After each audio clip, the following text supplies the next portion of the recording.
previously on Irrelevant. And even though people don't want to admit it, Purdy was a major factor in why they were able to even get those wins. If you want proof, just look at Week 10 against the Bucks. And we will, just not right now. And that's because this whole episode has been about the offensive struggles with consistency. And I'm going to do something that I normally wouldn't do, especially because the series deals with Purdy's journey through the NFL. But you know what they say, sometimes the best offense is a great defense. And I think it's time that we dedicate an episode to what will become the Niners' weakest link of this season.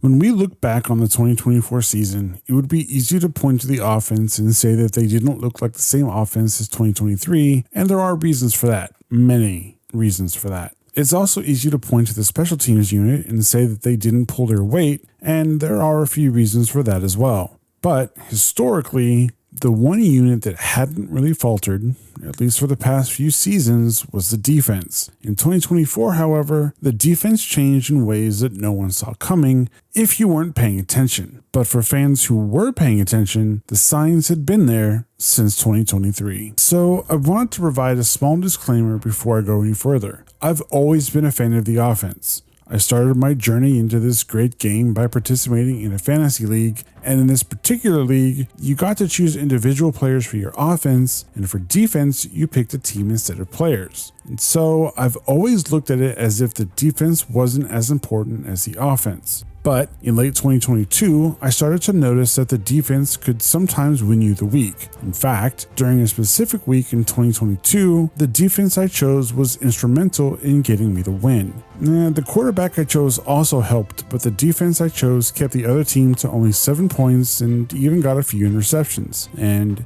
if you've been paying attention to the series, you should know what defense I chose and what week it was. It was 14. And the defense was the 49ers. In the wise words of one Kevin Wildes, defense wins championships. If we go back and look at the 2022 defense, they finished first in the league in total defense and defensive scoring. It's no coincidence that Nick Bosa also won Defensive Player of the Year in that season. After 2022, though, DeMeco Ryans was hired to be the new head coach for the Texans, and Steve Wilks was hired to replace him. Now, before DeMeco, Robert Saleh helped build that defense to what it would become, but more on him in a bit. Through the first 5 weeks of 2023, the defense was phenomenal, and it capped off with the blowout of the Dallas Cowboys. But it was during the 3-game losing streak that many started to notice a decline. I want to make something very clear though. By no means am I placing all the blame on the defense for those 3 losses. Should the offense have been better? Absolutely. However, let's be honest with ourselves, all of us have seen games where 17 points were enough to secure the victory.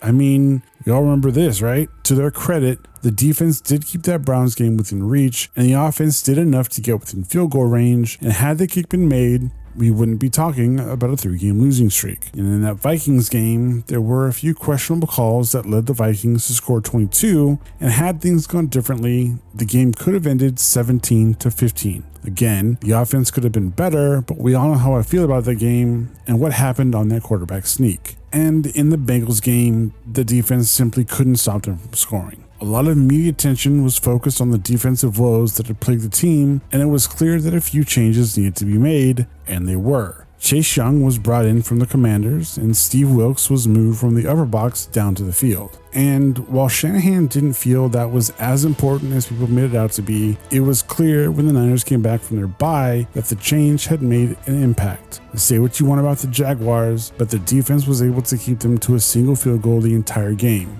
That was impressive. But as the season continued, there were moments where noticeable weaknesses started to emerge, specifically the run defense. In fact, it was during week 15 where this issue made itself very prominent when they allowed the Cardinals to put up 234 rushing yards. And unfortunately, it continued into the playoffs, and we really don't need to talk about the Super Bowl again. Now, it was a bit of a surprise when Wilks was fired going into the 2024 season, as some fans declared that it was the offense that was the main cause of the Super Bowl loss. But at the same time, other fans pointed out that all the defense had to do was stop the Chiefs in their final drive after Purdy left the field with the lead, and the Niners would have been the Super Bowl champions. For me personally, I believe that all three phases played a part in that loss. Regardless, the defense would in fact get a new DC going into the season. And to make a long story very short, there's a reason why Robert Saleh was brought back for this upcoming season. Now, while the defense as a whole suffered from injuries and other factors that are better left unsaid,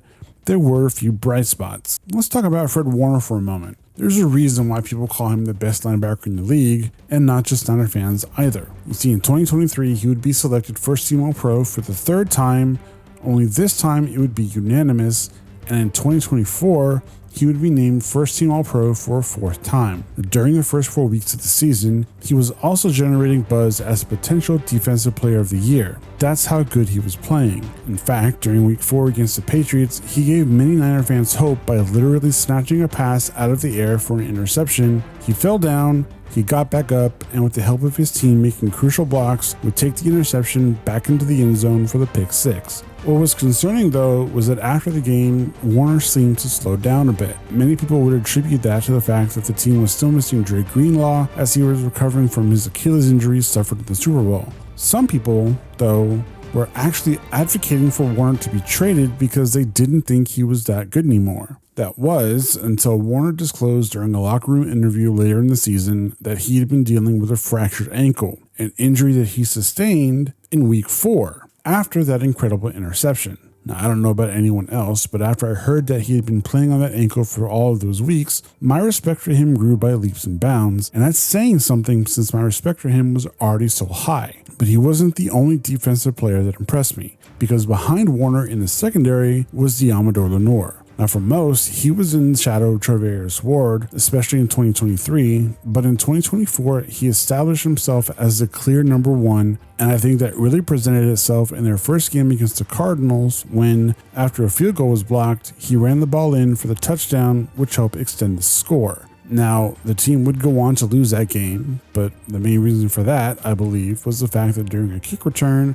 Jake Moody injured his leg after he attempted to stop the returner, but that's another story for another time. You see, without a kicker, the team couldn't kick a legitimate field goal. Now, there were other players that established themselves as potential future stars, two of them being rookies Malik Mustafa and Reynard Green. But that still wasn't enough to keep the defense from completely collapsing. A defense that was ranked in the top 5 in 2023 had fallen, and fallen hard, being ranked as low as 29th by Pro Football Reference. And a major area where the defense struggled was making stops in the fourth quarter, making it harder for the offense to maintain those leads. But, as I said before, it wasn't just the defense that struggled in the fourth quarter. In fact, it became more apparent as the season went on that the offense was struggling in more than just that. You see, in 2023, the offense did a great job of making sure that losing fourth quarter leads were almost impossible because they were regularly scoring 30 or more points each game. And they did that because as efficient as they were outside of the red zone, inside the red zone, they were even better, as in 2023, they would lead the league with a 68% success rate. In 2024, however, they would find themselves near the bottom. And for many fans, there was a clear reason why.